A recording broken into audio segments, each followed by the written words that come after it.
రాష్ట్రంలో ఎన్నికలు జరగాలని రాజకీయ ప్రచారం చేస్తున్న అధికార పార్టీ ప్రచార కార్యక్రమంలో భాగస్వాములు అవుతున్న వాలంటీర్లను వెంటనే తొలగించాలని సిటిజన్స్ ఫర్ డెమోక్రసీ సంయుక్త కార్యదర్శి వల్లెంరెడ్డి లక్ష్మణ్ రెడ్డి డిమాండ్ చేశారు.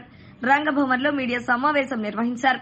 ఈ సందర్భంగా ఆయన మాట్లాడుతూ వాలంటీర్లను ఎన్నికల విధుల్లో భాగస్వాములు కాకూడదని కేంద్ర ఎన్నికల కమిషన్ ఆంధ్రప్రదేశ్ హైకోర్టు ఆదేశాలు ఇచ్చినా అధికార పార్టీ నేతల ప్రోత్సాహంతో ఎన్నికల ప్రచారంలో పాల్గొంటున్నారని అన్నారు. రాష్ట ముఖ్యమంత్రి ఫోటోల పిచ్చితో రాష్ట్రంలో సచివాలయాలు, రైతు భరోసా కేంద్రాలు, 108, 104 వాహనాలు, ప్రభుత్వ సర్టిఫికేట్లు, రిజిస్ట్రేషన్ దస్తావేజులు, ప్రభుత్వ ఆసుపత్రుల్లో రిపోర్టులపైన ముఖ్యమంత్రి ఫోటోలు ఉండడం దురదృష్టకరమని, వాటిని తొలగించి ఎన్నికల ప్రవర్తన నియమావళి సంపూర్ణంగా అమలు చేయాలని కోరారు. ఎన్నికల నగారా మోగింది, ప్రవర్తన నియమావళి అమల్లోకి వచ్చింది.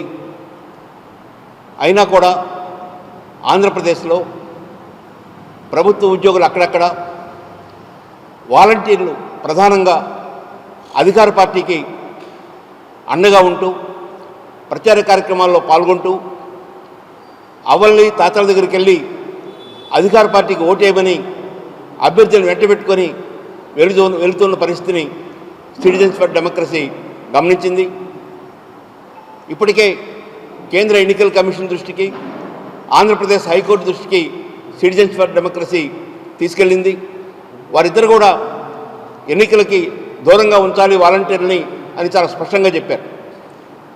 అంత స్పష్టంగా చెప్పినా కూడా ఎన్నికల కమిషన్ ఆదేశాలను ధిక్కరించి ఒక ధిక్కార స్వరాన్ని వినిపిస్తూ రాష్ట్ర ముఖ్యమంత్రి బహిరంగ సభలో వాలంటీర్లందరూ మా కార్యకర్తలు, వారిని మేమే నియమించుకున్నాం, వారందరూ మాకు రథసారథులు అవుతారు, ఎన్నికల్లో వారు అంబాసిడర్లుగా పనిచేస్తారు, వారు పోలింగ్ ఏజెంట్గా కూడా ఉంటారు, వారు అవ్వాతాతల్ని వెంటబెట్టుకొని పోలింగ్ స్టేషన్కి తీసుకెళ్లి ఓటేయిస్తారు, వీరే మా గెలుపుకి ప్రధాన కారకులు అవుతారని బహిరంగ సభలో చెప్తున్న పరిస్థితి. ఓవైపున ముఖ్యమంత్రి, ఇంకోవైపున ధర్మాన ప్రసాదరావు గారు రెవెన్యూ మంత్రి గారు. వారు ఆ రకంగా మాట్లాడిన తర్వాత స్థానికంగా ఉన్న స్థానిక నేతలు వారితో ఉన్న పరిచయాలతో వాలంటీర్లను వెంటబెట్టుకొని ప్రతి ఇంటికి వెళుతున్న పరిస్థితి. మేము చేసిన విజ్ఞప్తి మేరకు ఇప్పటికే ఎలక్షన్ కమిషన్ స్పందించింది. ఇప్పుడు దాదాపు 70 మంది దాకా సస్పెండ్ చేయడం జరిగింది. మా విజ్ఞప్తి ఏంటంటే, ఎవరైతే ఏ వాలంటీర్ అయితే ఒక రాజకీయ పార్టీకి అనుగుణంగా ప్రవర్తిస్తారో వారిని ప్రభుత్వ ఉద్యోగులుగా భావించి వారు ప్రభుత్వం నుంచి, ప్రజల నుంచి సొమ్ము తీసుకొని ఆ డబ్బుతో వేతన రూపంలో పనిచేస్తున్న ఉద్యోగులుగా ఉండి నిష్పక్షపాతంగా ఉండాల్సిన వాళ్ళు దానికి భిన్నంగా ఒక పార్టీకి ప్రచారం చేస్తున్నది రాజ్యాంగ విరుద్ధం, అది ప్రజాస్వామ్య స్ఫూర్తికే భంగం అని చెప్పి మేము భావిస్తూ ఉన్నాం. ముఖ్యంగా పట్టణ ప్రాంతంలో విద్యావంతులు, ఎక్కువ ఆదాయం ఉన్నవాళ్ళు ఓటింగ్ దూరంగా ఉంటున్నారు. వారు కూడా ఓటింగ్లో గణనీయంగా పాల్గొనాలని కోరుకుంటున్నాం. గత ఎన్నికల్లో 80% ఓటింగ్ జరిగింది ఆంధ్రప్రదేశ్లో. అది ఈరోజు కనీసం 80% చేర్చాలనేది మా లక్ష్యం. ఎంత ఓటింగ్ శాతం పెరిగితే అంత ప్రజల అభిప్రాయాన్ని తెలుసుకోవడానికి అవకాశం ఉంటుంది. గతంలో రాజకీయ పార్టీల మధ్య సైద్ధాంతిక విభేదాలు, సైద్ధాంతిక చర్చ జరిగాయి. కానీ ఈరోజు అది తగ్గిపోయి డబ్బు పాత్ర గణనీయంగా పెరుగుతూ ఉంది. ఈరోజు ఉదయం ఒక పార్టీలో ఉంటున్నారు, సాయంత్రం ఇంకో పార్టీలోకి మారుతూ ఉన్నారు. టికెట్ రాని వాళ్ళు అటు ఇటు ఆయారాం గయారాంగా ఉంటూ ఉన్నారు.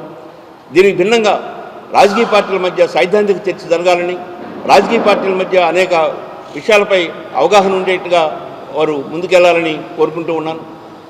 ఆంధ్రప్రదేశ్లో రేపు జరగబోయే ఎన్నికలు కులము, మతము, ప్రాంతము, వర్గాలు, ముఠాలు వీటన్నిటికీ అతీతంగా ఒక మంచి అభ్యర్థులను ఎన్నుకోవాలని కోరుకుంటున్నాను. కాబట్టి ఇలాంటివన్నీ గమనించాలి. అలాగే ముఖ్యంగా వాలంటీర్ వ్యవస్థలో మనంతా చూస్తున్నాము. వాలంటీర్లు, ప్రభుత్వ ఉద్యోగులు కూడా చాలామంది స్వామి భక్తిని చూపించుకునేటువంటిది కొంచెం ఎక్కువైంది. గతంలో కూడా కొద్దిగా ఉండేది, కానీ ఇప్పుడు మరీ ఎక్కువ ఉంది. వాలంటీర్లు ప్రభుత్వ ఉద్యోగస్తులు కాదు అని అందరికీ తెలిసిందే. అలాగే మన చీఫ్ సెక్రటరీ జవహర్ రెడ్డి గారు కూడా, అయ్యా మీరు యాక్టివ్గా పార్టిసిపేట్ చేయడానికి లేదు. అలాగే ఒకవేళ మీరు ఎలక్షన్ ప్రాసెస్లో కేవలం ఇంకు వేయటానికి మాత్రమే పనికి వస్తారని చెబితే, మరి వాళ్ళు ఇప్పుడే లక్ష్మణరెడ్డి గారు చెప్పారు, ప్రతి ఇంటింటికి తిరగటం, అలాగే వాళ్ళకి మరి తాయిలాలు ఇవ్వటం అన్నీ జరుగుతున్నాయి. వీటన్నిటినీ నివారించిన బాధ్యత ఓటరుగా మన మీద కూడా ఉంది. ఎందుకంటే మీ ఓటు మీరు ఎప్పుడైతే బూత్కి ఫ్రీగా వెళ్ళి వేయగలరో అప్పుడే మనం మంచి నాయకుడిని ఎన్నుకోగలం, లేకపోతే చాలా ఇబ్బంది వస్తుంది. దయచేసి ప్రలోభాలకి మీరెవరు పాల్పడబాకండి. ప్రలోభాలు పెడితే ఇప్పుడు చెప్పారు 1000 రూపాయలు పెడితే మొత్తం వచ్చేది రోజుకి 54 పైసలు, లెక్క చూసుకుంటే చాలా తక్కువ. ఏదైనా సరే ప్రతి వాళ్ళు, ఎందుకంటే చాలామంది మాలాంటి పెద్దవాళ్ళు కూడా మాట్లాడుతూ వెళ్ళిపోతున్నాం, కానీ ఓటు హక్కుని వినియోగించినటువంటి బాధ్యత మీ అందరికీ ఉండాలని చెప్పి, అలాగే ప్రవర్తనా నియమాలని ఇప్పుడు మళ్ళా చెబుతున్నాం, కలెక్టర్ దగ్గర నుంచి ప్రతి వాళ్ళు దీన్ని పాటించాలని, ఎవరూ దీనికి అతీతులు కాదని. నిన్నే చూసుంటారు డీజీపీ క్యాడర్ ఆంధ్రప్రదేశ్లో కూడా ఎస్ఎస్పి యాదవ్ అనే డీజీ గారిని ఆ రోజు ట్రాన్స్ఫర్ చేయడం జరిగింది. నిన్న కూడా పశ్చిమ బెంగాల్ డీజీపీని వేయడం జరిగింది. సో కాబట్టి మనమంతా ప్రభుత్వ ఉద్యోగస్తులంతా ఎలక్షన్ కమిషన్ గైడ్లైన్స్ కింద పనిచేస్తున్నాము అనేటువంటి తెలుసుకోవాలి. కాబట్టి ఇప్పుడు రాజకీయ నాయకులు ఎవరేమీ చేయలేరు. రెండవది, ఏదన్నా జరిగితే ఖచ్చితంగా సి విజిల్ యాప్ని మీరు వాడుకోండి. అలాగే వాట్సాప్ నెంబర్ కూడా ఇచ్చారు 879000 సార్, మీరే ఇచ్చింది 879000055577. లక్ష్మణ్ రెడ్డి గారి ఆధ్వర్యంలో రాష్ట్ర వ్యాప్తంగా అన్ని ప్రాంతాలు తిరిగి ప్రజలను చైతన్యం చేసి ఎన్నికలు నియమావళి ఏ విధంగా ఉండాలి, ప్రజలందరూ ఓటేసే విధంగా చర్యలు చేపట్టే విధంగా వారి సదస్సులు నిర్వహించి ప్రజల్లో చైతన్యం తీసుకొస్తున్నారు. ఈరోజు ఎన్నికల నిబంధనలు శేషన్ రాకముందు ఎక్కువ మంది ప్రజానికానికి ఎన్నికల అధికారులకు ఎంత అధికారాలు ఉంటాయని ఎక్కువ మందికి తెలియదు. ఇవాళ అధికారాలు ఈ పాలక వర్గం తొంగలో దొక్కి ఇష్టానుసారం వివరించడం వల్ల ఎన్నికల అధికారులు గట్టి చర్యలు చేపట్టి తగిన విధంగా వాళ్ళకి చర్యలు తీసుకోకపోతే మటుకి రాబోయే కాలంలో ప్రజాస్వామ్యం మీద ప్రజలకి తగ్గిపోయే అవకాశం కనపడతా ఉంది. ఇవాళ ప్రతి ఎన్నికలప్పుడు నెల రోజుల్లో ఎన్నికలన్నీ ముగిసాయి. ఇప్పుడు 2 నెలల కాలం ఎన్నికలు పెట్టడం వల్ల వ్యాపారస్తులకి లావాదేవీలు జరుపుకోవాలన్నా, వ్యవసాయ ఉత్పత్తులు ప్రజల్లోకి తీసుకెళ్ళి కొనుగోలు చేయాలన్నా కూడా చాలామందికి డబ్బు సమస్య వస్తూ ఉంది. దాని ద్వారా ఆర్థిక లావాదేవీలు కూడా ఆగే పరిస్థితి కనపడతా ఉంది. గతంలో ప్రజాస్వామ్యంలో ప్రజలకు సేవ చేసేవాళ్ళే ఎన్నికల్లో పోటీ చేసేవాళ్ళు. ఇవాళ వ్యాపారవేత్తలు, పారిశ్రామికవేత్తలు ముందుకొచ్చి కోట్లు కుమ్మరిచ్చి ఎన్నికలకు వచ్చి పెడతా ఉన్నారు.